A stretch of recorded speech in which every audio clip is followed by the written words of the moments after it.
Captain Thorne treated technology like a religion and almost killed us. He believed that with the right sensors and the latest software, a soldier could conquer any terrain without ever looking up from his screen. Our mission was simple: navigate through a dense, fog-choked forest to secure a ridge on the other side before sundown. But Captain Thorne insisted on doing it his way, with his eyes glued to a shiny new tablet, while the rest of us hacked through the undergrowth. Private Miller, the youngest in our squad, was the only one who seemed nervous about the captain's approach. While the rest of us carried rifles and ammo, Miller also carried a large, laminated paper map that he had marked up with pencil and grease. Captain Thorne noticed it immediately and stopped the platoon just to make an example of Miller. He walked up to him, tapped the screen of his tablet, and laughed loud enough for the enemy to hear. He told Miller that paper maps were for museums and that real soldiers trusted satellites. He made a joke about Miller probably carrying a compass and flint too, getting a few chuckles from the squad. Miller just took the ridicule, folded his map carefully, and kept moving, but I noticed he kept looking at the terrain, not just the path ahead. We were 3 hours into the march when we hit the critical maneuver point. According to the captain's tablet, the ridge was accessible via a narrow canyon just a few clicks north. We were running behind schedule, and the captain was anxious to make up time. He ordered us to double time it toward the canyon entrance, checking his battery life and signal strength as we ran. Then, disaster struck. We reached the canyon edge, and the captain brought the tablet up to give us the final coordinates.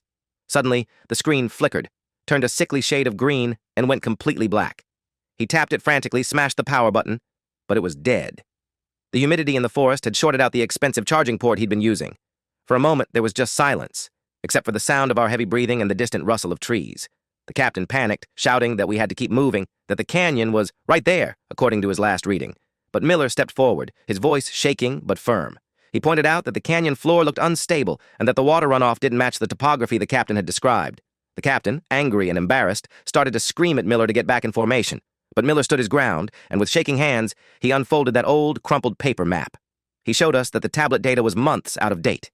A massive landslide had occurred during the last rainy season, filling the canyon with loose rock and mud. If we had run into that canyon, as the captain ordered, the vibration of our footsteps would have triggered a secondary collapse, burying us all alive. Miller pointed to a faint overgrown trail on his paper map, a bypass used by locals 50 years ago. It was longer and harder, but it was solid ground.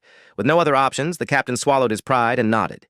It took us another 4 hours of grueling climbing to reach the ridge using Miller's route. When we finally arrived, soaked and exhausted, the sun had already set, but we were alive.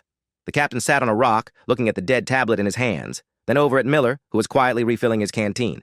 He didn't say a word of excuse. He simply stood up, walked over to Miller, and fixed his own uniform cap. In front of the entire platoon, the captain came to attention and rendered a sharp, perfect salute to the young private.